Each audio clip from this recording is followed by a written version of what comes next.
Hello, and welcome to DataDriven Journalism. My name's Greg Munno. I'm a professor of newspaper and online journalism at the Newhouse School of Syracuse University. I want to just give you a quick overview of my own career and how I ended up teaching data-driven journalism, and a little bit about what we'll hear in this course. I started as a journalist right out of college, working for the Syracuse daily newspaper, the Post-Standard. I covered cops, courts, education, government.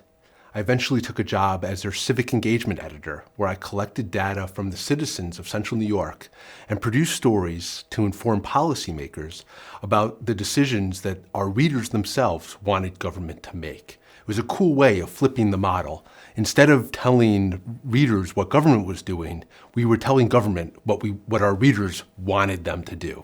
It was a lot of fun. Then I went on to get my master's degree and PhD. And here I am now with the data skills and the journalistic experience to explore this really exciting world of data-driven journalism with you. It's a growing field. There's lots of opportunities here.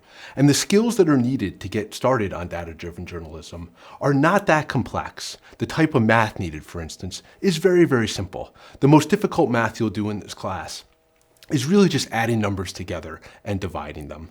Of course, it can get quite complicated with design and interactive visualizations and coding, but you don't really need to know any of that stuff to make your journalism better by incorporating data into it. We're going to start with the very basics. We're going to look at what it means to be a data journalist. What is data journalism? What is data? And we'll go from there. Some of the things that we're going to touch on are things such as how do you interview your data? In other words, how do you ask questions of your data, much the way you would ask questions of a source, in order to extract information from that data that you can then use to tell compelling stories.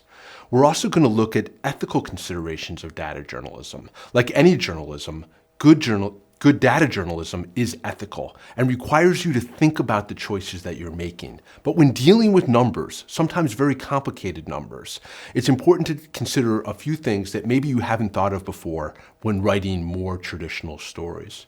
We're going to look at data from things like Google searches, Facebook, Twitter, all sorts of different sources to tell all sorts of different stories. I'm a political reporter by background, and so I'll use a lot of examples from government, from crime, and things like that. But I'll also bring in examples from all sorts of different fields. There's data journalists working in the entertainment industry, business reporters, sports reporters.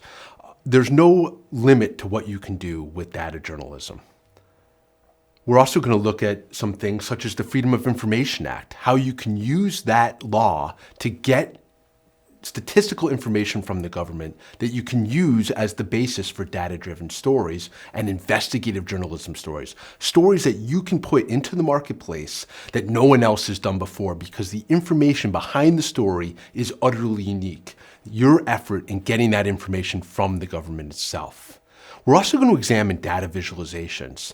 These visualizations help us as journalists and researchers to understand the data. And it's also essential to get the readers involved in this process, to help them understand the data, to help draw them into a story that if it were just numbers, they'd run the other way from. But if you can structure your data in such a way to make it appealing, to make the visualization interactive while still being informative and visually enchanting, it's amazing how many people will come to that and utilize it for their own purposes and give the work that you do to produce that information a life beyond the simple story that you've written on it.